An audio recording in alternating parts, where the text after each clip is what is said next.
भविष्यति रात्रे नेनास्यो पर्णसंयुक्तया जीवन चक्रम।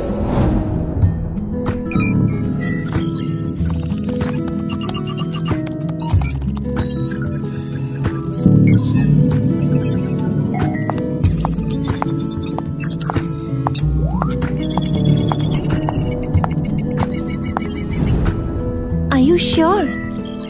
तुम्हारी आखिरी टीम जो फील्ड में सर्वे के लिए गई थी, उनके 5 लोग इसी एरिया से गायब हुए थे।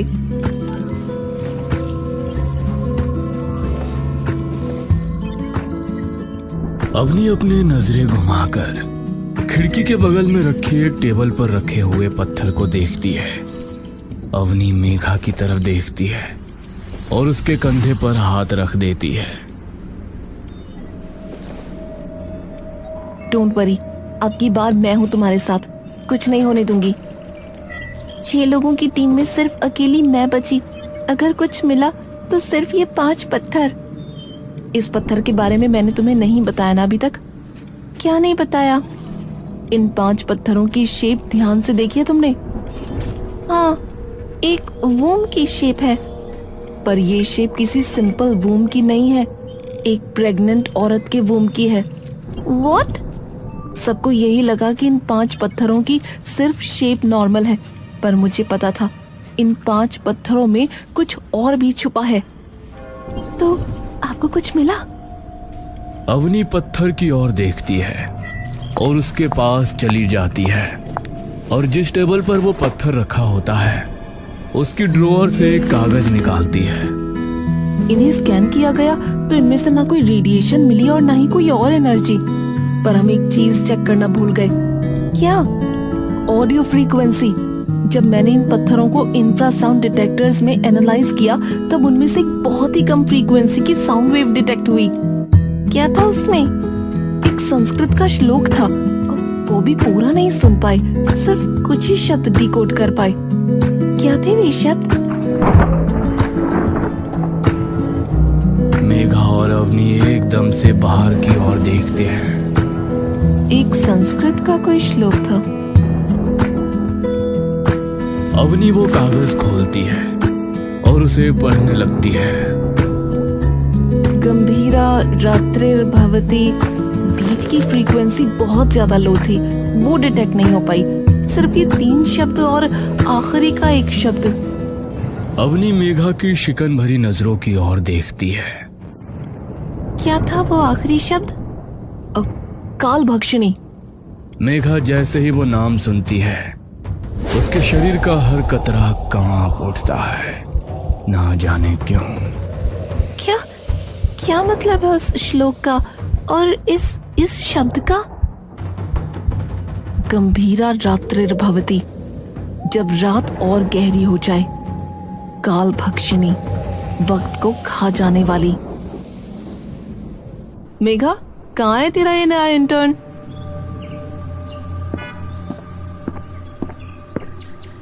आ गया मैम, आ गया। इंटर्न तुम हो, हम नहीं, जो तुम्हारा वेट करेंगे। You should be on time. I am so sorry ma'am, वो मैं मंदिर में माथा टेकने के लिए रुक गया था। अवनी एकदम से राहुल की ओर देखती है। तुम भगवान को मानते हो?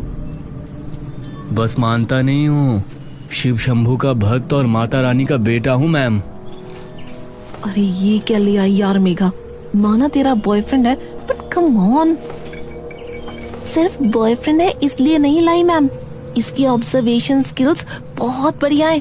पैटर्न्स और अलग चीजों को पहचानना इसके खून में है। इसके पापा बड़े फेमस प्राइवेट डिटेक्टिव थे। अच्छा ठीक है, फिर इससे कहियो कि मुझसे कम ही बात किया करे, फालतू में ऑफेंड हो जाएगा वरना। अरे नहीं, जब काम की बात आती है तो वहाँ ये एकदम सीरियस रहता है। मुझे भी मैम बुला रहा है, आपने देखा ना? हाँ ठीक है।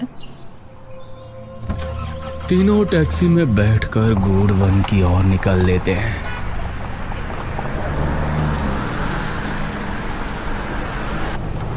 राहुल, एक सवाल पूछूं?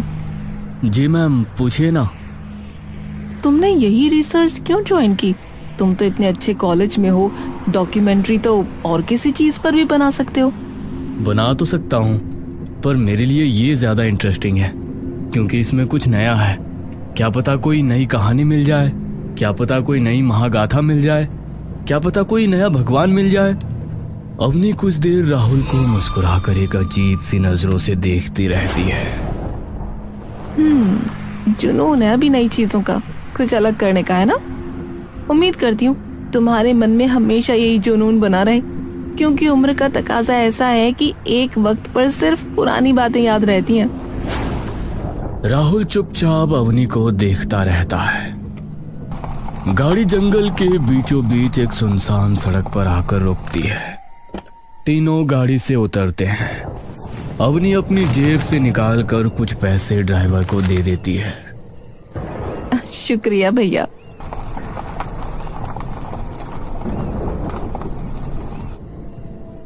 अवनी, मेघा और राहुल अब सुनसान जंगल में एकदम अकेले थे। अवनी अपने बैग से 2 वॉकी टॉकी निकालती है।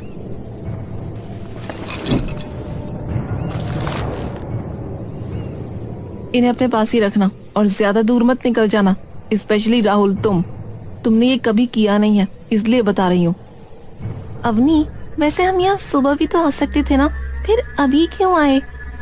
और एक बात मैम, और जो मुझे पूछनी थी, आमतौर पर ऐसे रिसर्च में टीम बहुत बड़ी होती है, लेकिन हमारी टीम में सिर्फ 3 लोग हैं, क्यों? सबसे पहले तो ये कि हम रात को इसलिए आए हैं क्योंकि जैसा कि मैंने तुम्हें बताया, उस पत्थर में से कुछ आवाजें कैप्चर की गईं, जो कि संस्कृत का एक श्लोक था, जिसमें ये कहा गया था कि जब रात और गहरी हो जाएगी, तो इसीलिए रात को ही आना चाहती थी मैं। शायद कुछ ऐसा दिख जाए जो हमें दिन में ना दिखे। और तुम्हारे सवाल का जवाब, ये कोई ऑफिशियल रिसर्च नहीं है। जब लास्ट टीम के 5 मेंबर्स नहीं मिले तो इस रिसर्च को बंद कर दिया गया था।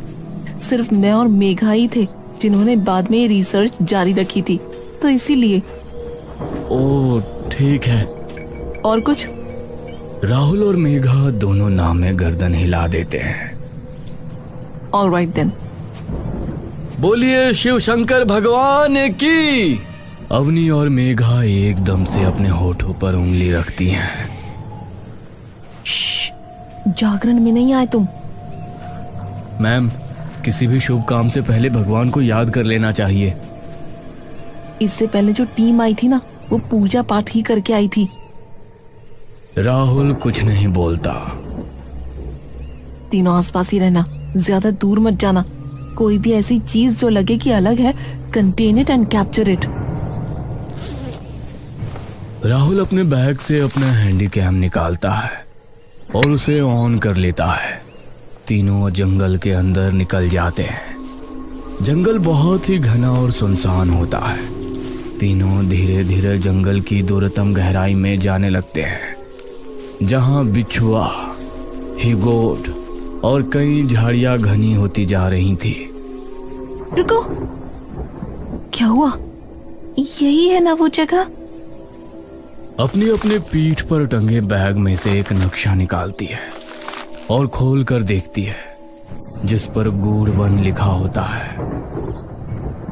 ठीक कहा। अब एक काम करो, तुम दोनों उस तरफ जाओ और देखो, मैं इस तरफ जा रही हूँ। सेफ नहीं है अवनी, इतनी रात को अकेले ऐसे सुनसान जंगल में। अरे तू चिंता मत करना यार, तुम जाओ। एरिया ज्यादा बड़ा नहीं है, तो कवर करने में टाइम नहीं लगेगा। ठीक है, ध्यान से करना जो भी करोगे आप। तुम भी, और ज्यादा दूर मत जाना, वरना वॉकी की रेंज नहीं पकड़ेगी। ठीक है। मेघा और राहुल दाईं तरफ और अपनी बाईं तरफ निकल जाती है। मेघा और राहुल एक दूसरे का हाथ पकड़कर धीरे धीरे आसपास की सारी जगहों की छानबीन करते जा रहे थे। मुझे तो ये समझ में नहीं आ रहा कि हम ढूंढ क्या रहे हैं मैम। मेघा एकदम से राहुल की ओर देखती है। अब तो अवनी भी नहीं है, तो मुझे क्यों मैम बुला रहे हो तुम? अरे पर काम तो कर रहे हैं ना। बे प्लीज ना, मत बुलाओ। अच्छा अच्छा ठीक है मेरी जान। मेघा उसकी तरफ मुस्कुराती है। ये हुई ना कुछ बात। मेघा और राहुल आगे जाने लगते हैं। तभी उनके वॉकी टॉकी में से अवनी की आवाज आती है। Megha, Rahul, do you copy? Megha अपना वॉकी का बटन दबाती है। कॉपी। कुछ दिखा? Not yet. Alright, over. तभी मेघा को सामने से दो सफेद परछाइयां एकदम से तेजी से गुजरती हुई दिखती हैं। मेघा गहरी सांस लेकर पीछे हट जाती है। कर्पूर गौरम करुणावतारम संसार सारम भुजगेंद्र हारम। राहुल वो आवाज सुन इस कदर मंत्रमुग्ध हो जाता है कि कब उसका हाथ मेघा के हाथ से छूट जाता है, इस बात का उसे खुद अंदाजा ही नहीं लग पाता।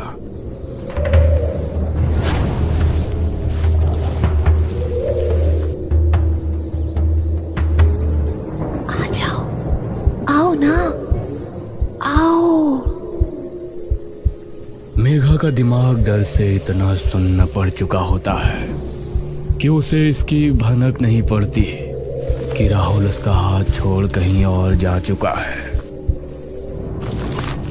मेघा वॉकी को अपने कानों के पास लाती है और उस आवाज को ध्यान से सुनने की कोशिश करती है।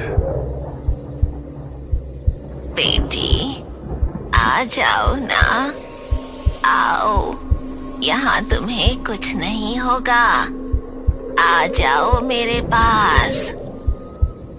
मेघा की आंखें डर के मारे चौड़ी खुल चुकी होती हैं, लेकिन ना चाहते हुए भी उसके पैर उन परछाइयों की ओर बढ़ने लगते हैं। धीरे धीरे मेघा अपनी पलकें उठाकर देखती है कि उसके सामने एक बड़ा सा पीपल का पेड़ है। मेघा धीरे धीरे झाड़ियों को हटाते हुए आगे पहुंचती है, लेकिन जैसे ही वो पेड़ के पास पहुंचती है,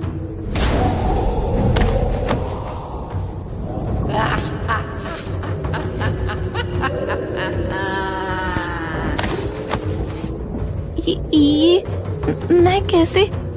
ये तो मैं हूँ। मेघा कांपती बिखरी सांसों से रोना शुरू कर देती है।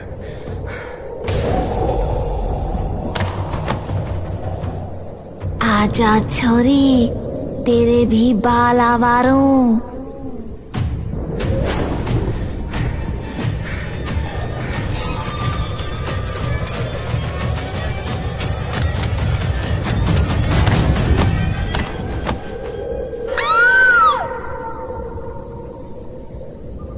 राहुल मंत्र की ओर बिना कुछ सोचे समझे जा रहा होता है कि तभी उसे अपने सामने एक अग्नि कुंड दिखता है, जहां एक मर्द औरत के लिबास में कुंड के सामने बैठा है।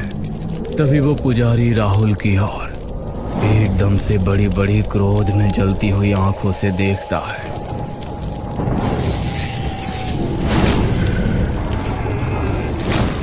राहुल का शरीर मानो एकदम से बेजान हो जाता है। राहुल वहीं बिखर कर गिर जाता है और जैसे ही वो गिरता है, वो पुजारी जोर से अपनी दैत्य ध्वनि में चिल्ला उठता है, स्वाहा! आहुति संपन्न हुई। अवनी अपने वॉकी टॉकी पर राहुल और मेघा से बात करने की बहुत कोशिश कर रही होती है। Megha, Rahul, do you copy? दूसरी तरफ कोई आवाज नहीं आती। Damn it! अवनी उन्हें ढूंढने के लिए पीछे मुड़ती है कि तभी उसे मेघा के चिल्लाने की आवाज आती है। अवनी मुड़कर उस आवाज की ओर देखती है। जैसे ही वो आवाज के करीब पहुंचती है,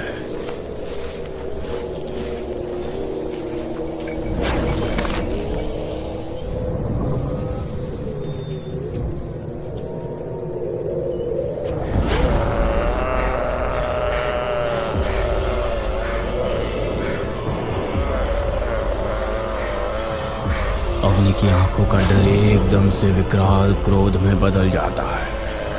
अवनी बिना कुछ सोचे समझे सीधे मेघा की ओर दौड़ पड़ती है। कमीने, छोड़ उसे, छोड़! लेकिन तभी वो एक अंधेरे भरे गड्ढे में गिर पड़ती है।